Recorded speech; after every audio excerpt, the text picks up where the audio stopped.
नमस्कार मित्रों, आज मैं आप सबको एक निबंध जो कि आप सबने मांग की थी कि मैं बनाऊं, मातृभूमि डॉक्टर वासुदेव शरण अग्रवाल का, उसकी मैं व्याख्या करूंगी और कुछ महत्वपूर्ण प्रश्न उससे मैं बताऊंगी। तो सबसे पहले निबंधकार डॉक्टर वासुदेव शरण अग्रवाल को हम थोड़ा सा जान लेते हैं।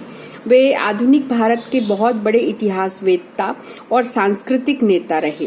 वो पुरातत्वविद भी रहे और उन्होंने दिल्ली के मध्य एशियाई संग्रहालय के वे अध्यक्ष रहे लंबे समय तक। उन्होंने भारत के इतिहास, संस्कृति, साहित्य आदि पर कई ग्रंथ लिखे और इनका जो ये निबंध है ये भी हमारी मातृभूमि भारत का महिमामय वर्णन करता है। साथ ही साथ में ये जो निबंध है इसकी जो पृष्ठभूमि है वो देशभक्ति और सांस्कृतिक पृष्ठभूमि है और ये भारत का जो वैदिक और पौराणिक वर्णन किया गया है उसमें जो भारत की छवि अंकित की गई है ये उसका बखान करता है। और क्योंकि ये भारत के प्राचीन सौंदर्य और संस्कृति की बात करता है, इसकी जो भाषा है वो तत्सम है और शब्दावली बहुत परिनिष्ठित है।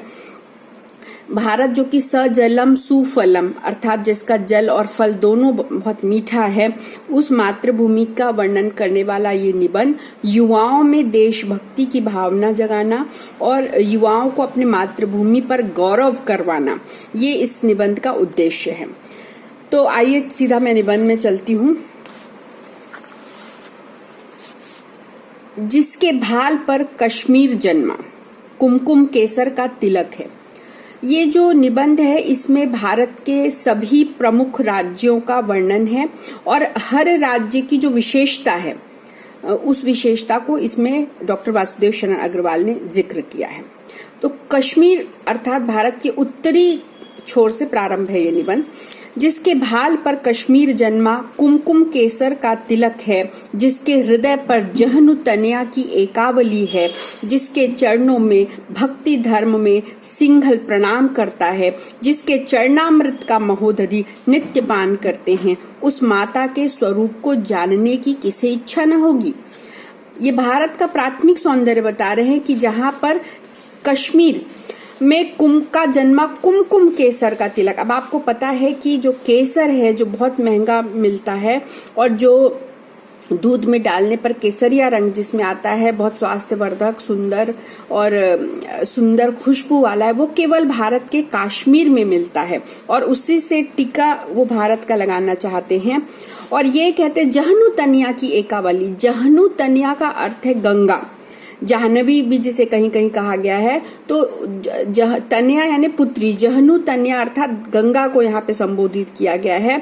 और सिंघल प्रणाम करता है। जब आप भारत की संरचना देखेंगे तो श्रीलंका नीचे आता है और उसे ही सिंघल कहा गया है जो भारत को प्रणाम करता है। और उसी का जो चरणामृत है, चरण धुलने के बाद जो मिले वो चरणामृत है, उस महोदधि का हम पान करते हैं। और इस तरह भारत माँ को एक माँ कहा गया है और ये कह रहे हैं कि उसके पूरे विराट स्वरूप को जानने की इच्छा भला किस विद्यार्थी को न होगी। और आगे वो उसका वर्णन करते हैं। जिसके रक्षक स्वयं शैलराज हिमवंत हैं। आपको पता है भारत के उत्तर में हिमालय पर्वत की विशाल श्रृंखला है और वो इतनी विशाल है, बर्फाच्छादित रहती है कि वहां से कभी भारत पर आक्रमण नहीं हुआ। इसीलिए वे कहते हैं कि जिसकी रक्षा स्वयं शैलराज हिमवंत अर्थात पर्वतों के राजा हिमालय करते हैं, जहां सरस्वती नदी बहती है, जहां सिंधु और ब्रह्मपुत्र शैलराज के अमृत संदेश को अगाध सागर के समीप मंत्रणा के लिए ले जाते हैं। जो नदियां इस हिमालय से निकलती हैं वो बाद में समुद्र में जाकर मिलती हैं और वो ये कह रहे हैं कि ये पर्वत के संदेश को ले जाकर सागर को बताती हैं। इस तरह से बहुत साहित्यिक और सुंदर वर्णन वो पर्वत और नदी का और समुद्र का कर रहे हैं। जहां मरुस्थल और दंडकारण्य जैसे रम्य प्रदेश हैं, वह भूमि किस नाम से विश्रुत है। विश्रुत अर्थात सुनी गई है। उस भूमि को हम किस नाम से जानते हैं? वह भूमि भारत भूमि के नाम से जानी जाती है। जिसमें वेत्रवती, सुवर्ण रेखा और ताम्रवर्णी जैसी सुंदर नाम वाली नदियां हैं। मैं आपको बताऊं कि ये तीनों प्राचीन नाम हैं नदियों के। वेत्रवती अर्थात जिसे हम बेतवा कहते हैं, सुवर्ण रेखा जो कि एक सुवर्ण रेखा या सुवर्ण रेखा नाम की नदी है जो छोटा नागपुर के पठार में झारखंड, बंगाल, उड़ीसा में बहती है, और ताम्रपर्णी जो है जिसको तामिरबर्णी या पोरुनई भी कहा जाता है, तमिलनाडु की एक 12मासी नदी है। और इन तीनों का वर्णन हमें प्राचीन आख्यानों में मिलता है। तो यहाँ लेखक कह रहे हैं कि जहाँ पर वेत्रवती, सुवर्ण रेखा और ताम्रवर्णी जैसी सुंदर नाम वाली नदियां हैं, जहाँ कांची, द्वारावती, विशाला और मथुरा जैसी राजधानियां हैं, ये सभी राजधानियां जो है इनका वर्णन महाभारत में हमको मिलता है। द्वारावती यानी द्वारका, मथुरा हम जानते ही हैं। जहां आदि कवि, अब आदि कवि किन्हें कहा गया है? वाल्मीकि को कहा गया है, जिन्होंने रामायण की रचना की थी। तो जहां आदि कवि ने मर्यादा पुरुषोत्तम के पुण्य श्लोक चरित्र का गान किया है। मर्यादा पुरुषोत्तम राम का पूरा वर्णन रामायण में है, जिसमें दौष्यंती भरत, अब ये दौष्यंती भरत का मतलब है कि हमारे राजा भरत जो दुष्यंत और शकुंतला के पुत्र थे और जो बहुत बड़े राजा थे, चक्रवर्ती राजा थे, और उन्हीं भरत के नाम पर इसका नाम भारत पड़ा था। आगे वे कहते हैं कि जिसमें दौष्यंती भरत ने समुद्र पर्यंत पृथ्वी का एक छत्र शासन किया, वही हम सबकी जन्मभूमि भारत यही है। अब आप ये देखिए, इसमें जिस भारत की बात लेखक कर रहे हैं वासुदेव शरण अग्रवाल जी, वो भारत अखंड भारत है। अर्थात जो भारत की पुराने बंटवारे के पहले की जो छवि थी, जो पश्चिम में अफगानिस्तान से लेकर इधर दक्षिण तक फैला था, वो पूरा भारत, अखंड भारत का यहाँ पे वर्णन किया जा रहा है। आगे डॉक्टर वासुदेव शरण अग्रवाल कहते हैं कि उत्तर में गिरिराज हिमालय, पूर्व से पश्चिम तक का समस्त प्रदेश व्याप्त करके पृथ्वी के मानदंड की तरह स्थित है। अर्थात उत्तर में हिमालय है और पूरब से पश्चिम तक एक लंबा जो क्षेत्रफल है वो भारत का है।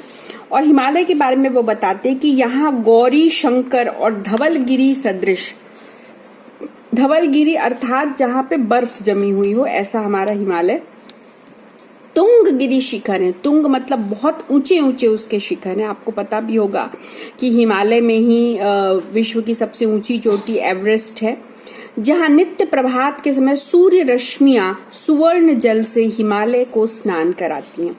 अब जब सुबह सुबह सूरज उगता है, बर्फ पर जब सूरज की पहली किरणें पड़ती हैं तो वो स्वर्णिम दिखता है, इसीलिए कह रही हैं कि स्वर्ण रश्मियां अर्थात सूरज की किरणें सोने के जल से उसका स्नान कराती, क्योंकि उसका जो पहली किरणों का जो आभा है वो स्वर्णिम होती है। इसी के एक प्रदेश में मानसरोवर और राक्षस ताल है।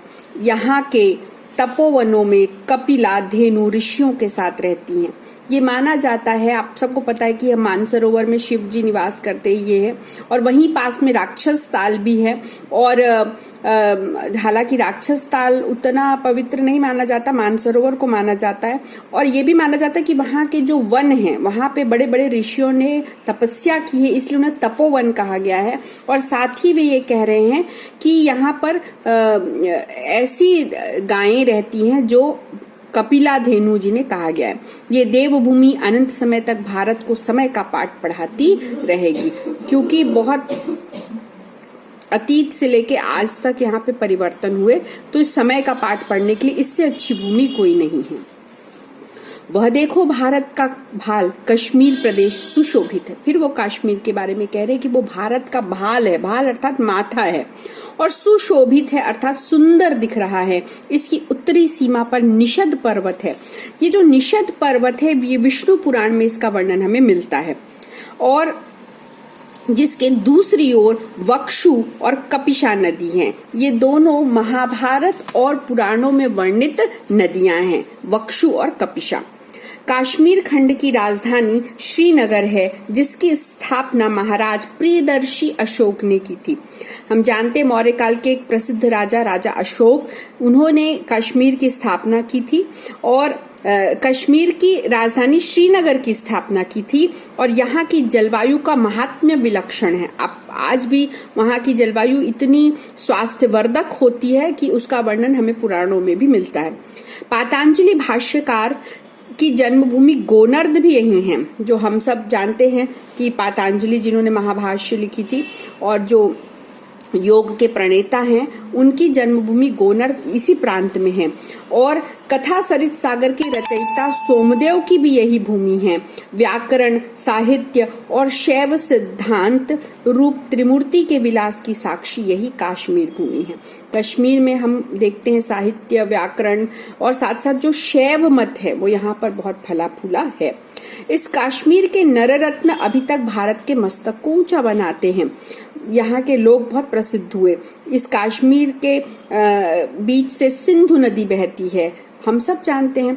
यही सिंधु नदी के समीप तक्षशिला नगरी थी, हम सब जानते हैं ज्ञान का केंद्र रही है तक्षशिला। और यहाँ पर चरक मुनि ने आयुर्वेद शास्त्र का निर्माण किया था। हमारे प्राचीन ऋषि चरक हैं जिन्होंने आयुर्वेद का निर्माण किया था। और यहीं पे महात्मा सुश्रुत ने इसी तक्षशिला में अपनी शल्य चिकित्सा के प्रयोग किए। आदि जो सर्जन जिन्हें हम कहते हैं, शल्य चिकित्सक जिन्हें कहते हैं, वो थे महात्मा सुश्रुत, ऋषि सुश्रुत। और ऋषि सुश्रुत की ये भूमि है। मातृभूमि के स्वरूप का दर्शन करने वालों इस तक्षशिला नगरी को प्रणाम करो। धन्य यहाँ के इंगदी वृक्ष। इंगदी वृक्ष एक तरह के कटीले वृक्ष होते हैं, जिसके बारे में यहाँ लेखक कह रहे हैं कि धन्य है यहाँ के इंगदी वृक्ष जिनके तेल से पाणिनि ने अध्ययन किया। यहीं से वितस्ता के तीर पर महाराज पुरु ने सिकंदर को रणांगण में आह्वान किया था। हम सब जानते हैं कि पुरु और सिकंदर की लड़ाई, जिसे पोरस और सिकंदर का युद्ध भी कहा जाता है, वो यहाँ पर ही हुआ था। और शतुद्र के तीर चींटियों की तरह फैली हुई हूण सेना को महाराज स्कंदगुप्त ने परास्त करके भारतीय सभ्यता की रक्षा की थी। यहाँ पर लेखक बता रहे हैं कि स्कंदगुप्त ने यहीं पर हूणों को पराजित किया था। और इतना सुंदर वर्णन है, हूणों की सेना को वो चींटियों की तरह फैली हुई सेना कह रहे हैं। आगे वो वर्णन करते कश्मीर के बाद पंजाब नीचे आते और कहते हैं कि इसी पंजाब प्रदेशों में कठ गणराज्य था, जहाँ कठ उपनिषद की रचना की गई थी। यहाँ पर मालव और क्षुद्रक के राज्य थे। और अब मालव की विशेषता बताते हुए बता रहे हैं कि वे मालव जिनके विषाक्त तीरों ने यवनराज सिकंदर को मरणासन्न बता दिया। इन मालवों के जो तीर होते थे, उनके अग्रभाग विष से बुझे हुए होते थे और इसी कारण वो बहुत ज्यादा सिकंदर की सेना उनसे परेशान हुई थी।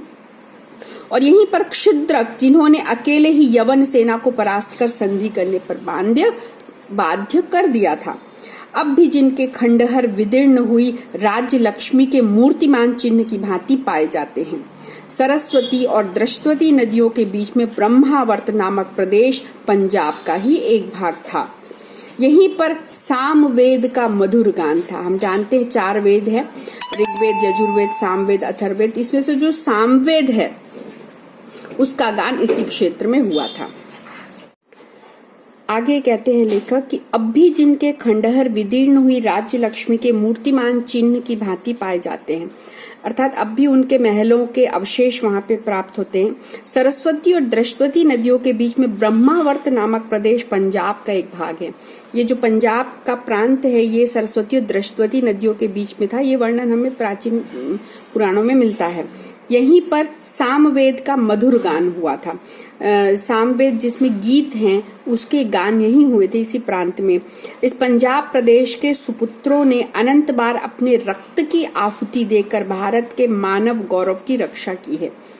आपको पता है जो सिंधु घाटी सभ्यता है और उसके बाद में जो हम सभ्यता पढ़ते हैं, वो आर्य सभ्यता, वो पूरी इसी प्रांत में हुई थी। और यहाँ के लोगों ने, सुपुत्रों ने कई बार अपने प्राणों की आहुति दी, इसलिए क्योंकि जितने आक्रमण होते थे इसी प्रांत की तरफ से होते थे और ये एक वीर योद्धा यहाँ पर रहा करते थे। इसी पंजाब के चाणक्य ब्राह्मण के अमर्ष का सहाय पाकर चंद्रगुप्त ने नंदवंश की राजलक्ष्मी को छीन लिया था। जो चाणक्य के साथ बुरा व्यवहार हुआ था, उसका बदला चंद्रगुप्त के माध्यम से उसे विजय हासिल करा के चाणक्य ने दिलाई थी। वो इसी प्रांत के थे। इसी के उत्तर पश्चिम कोने में पुरुषपुर है, पुरुषपुर जो अभी पेशावर है, जहां अनेक बार भारत के पुरुषत्व की परीक्षा हुई। यहीं पर राजा आनंद पाल और बीशल देव ने असंख्य हिंदू सेना लेकर यवनों को 40 दिन तक मृत्यु पाश में बांधा रखा था। इस युद्ध में हिंदुओं विजय हुए थे और 40 दिन तक यवन जो थे वो युद्धरत रहे थे। यहीं पर पास में पर्वत की उपत्यका अर्थात पर्वत जहाँ समाप्त होता है वो क्षेत्र में प्राचीन कैकय देश के वंशज पुरुष सिंह खक्खर निवास करते हैं। जो हम कैकय पढ़ते हैं, जहाँ की कैकई मानते हैं, जो पश्चिम भारत का एक प्रांत है, वो वहाँ के खक्खर यहाँ पे निवास करते थे। इसी पंजाब के कोने में है मुल्तान, जहाँ पे एक प्रसिद्ध मंदिर है मार्तंड मंदिर। और ये जो मार्तंड मंदिर है वो अपने समय में भारत के स्थापत्य कला अर्थात उसका जो आर्किटेक्चर इतना सुंदर था कि वो अभी भी उसका एक अद्भुत उदाहरण है। यही पंजाब में थे महाराजा रणजीत सिंह, जिनको हम सब जानते हैं, जो हिंदू अभ्युदय के संध्या काल में जिन्होंने अपने शौर्य और पराक्रम का परिचय दिया था। आगे लेखक बताते हैं कि इन्हीं महाराजा रणजीत सिंह के प्रधान सेनापति हरि सिंह नलवे का गीत अब भी पंजाब के घर घर में गाया जाता है। आपने भी वो गीत सुना होगा कि मेरे देश की धरती सोना उगले। उसका एक पैराग्राफ है कि रंग लाल है लाल बहादुर से, रंग हरा हरि सिंह नलवे से। ये जो हरि सिंह नलवे हैं ये उनके सेनापति थे और आज भी इनके वीरता की आख्यान पंजाब के घर घर में गुनगुनाया जाता है। फिर वो बताते कि पंजाब के दक्षिण पूर्व में इंद्रप्रस्थ था, जहाँ के राजा हस्तिन थे और हम सब जानते हैं कि वो राजा हस्तिन ने हस्तिनापुर बसाया था और जहाँ पर शांतनु और गंगा का पुत्र भीष्म यहाँ पर रहते थे। और इन्हीं का आगे कौरव जो वंश था वो था। और यहीं पर राजश्री विहीन पांडवों ने दक्षिण के द्वैत वन में कुछ समय तक निवास किया था। अर्थात जब पांडवों से राज्य का छीन लिया गया था तो राजश्री विहीन होकर वो यहीं पे भटक रहे थे। और यहीं पर स्थानेश्वर में धर्म और राज्य स्थापित किया था। वहां की धूलि के कण कण में सौरभ अर्थात खुशबू मिली हुई है। यमुना नदी के तट पर खड़े होकर दाहिनी ओर देखने से विशाल राजस्थान और बाईं ओर संयुक्त प्रांत है। आप मैप में देखेंगे तो एक तरफ राजस्थान और दूसरी तरफ संयुक्त प्रांत जिसे मध्य प्रदेश कहते हैं वो एरिया है। जिस स्थान की महिमा का पार चंद और सूरजमल की लेखनी भी नहीं का पाई, वहां के क्षात्र धर्म अर्थात हम सब जानते राजपूतों का जो क्षत्रिय धर्म है उसका चित्र भला कौन खींच सकता है। जब सरस्वती नदी समुद्र से मिलती थी, आपको पता होगा कि वर्तमान में सरस्वती नदी जो है वो विलुप्त हो गई है और वो ऊपर नहीं बहती, अंदर अंतः सलीला है। उस युग में यह मरुभूमि अर्थात जो रेगिस्तान है सलीला आर्णव के नीचे छिपी हुई थी। सलीला आर्णव अर्थात जो धूल के रेत के जो कण जो चमकते हैं उनके नीचे छुपी हुई थी। यहाँ का हर स्थान किसी न किसी वीर की स्मृति से भरा हुआ है। राणा कुंभा, राणा सांगा, समरसी जैसे यहाँ के वीर रहे हैं और महाराणा प्रताप सिंह जो सिसोदिया वंश के रहे हैं, जिन्होंने अपने मान की रक्षा के लिए हल्दी घाटी का युद्ध किया था। और उनका जो घोड़ा था, लिखा है जिस नीले चेतक के अश्वारोही का चरित्र राजस्थान के प्रत्येक घर में बना, उनका वीर घोड़ा चेतक का भी यहाँ पे चित्रण है। और पद्मिनी और दुर्गावती की जन्मभूमि ये आर्य संतान अब भी श्रद्धा से प्रणाम करती है। भक्ति श्रोतश्विनी मीराबाई का स्मरण करके भारतीय महिलाओं के सुख कमल अब भी प्रसन्नता से चमक उठते। मुख कमल अभी भी हम मीराबाई जो कि राजस्थान की रही, जो भक्ति काल की बड़ी कवित्री रही हैं, जिनके गीत अब भी घर घर में गाए जाते हैं।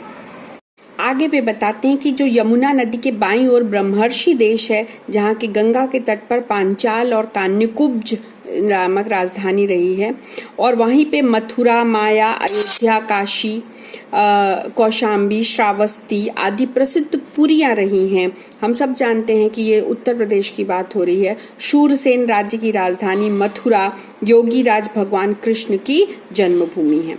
फिर वो बताते हैं कि उत्तर कौशल की जो राजधानी है वो अब आप देखिए पूरा ये जो उत्तर प्रदेश का अयोध्या, मथुरा, जो कृष्ण की जन्मभूमि, राम की जन्मभूमि, इन सब का वर्णन यहाँ पर किया गया है। उत्तर कौशल की जो राजधानी अयोध्या नगरी, जहाँ पे भगवान रामचंद्र ने जन्म लिया था। और आज भी सरयू नदी अयोध्या के पास से उसी प्रकार बह रही है। ये अवध का प्रांत अतीव रम्य है, अर्थात बहुत सुंदर है। जाह्नवी के बाएं तट पर बसी हुई काशी नगरी है। अब बनारस की बात हो रही है, जहाँ के ज्ञान और विद्या की महिमा अनंत समय से संसार में व्याप्त रही है। अब काशी का वर्णन सुनिए, जहां पर जैन तीर्थंकर पार्श्वनाथ ने जन्म लिया था। इसी नगरी में श्री शंकर के ज्ञान का परिपाक हुआ, अर्थात शंकराचार्य की बात हो रही है।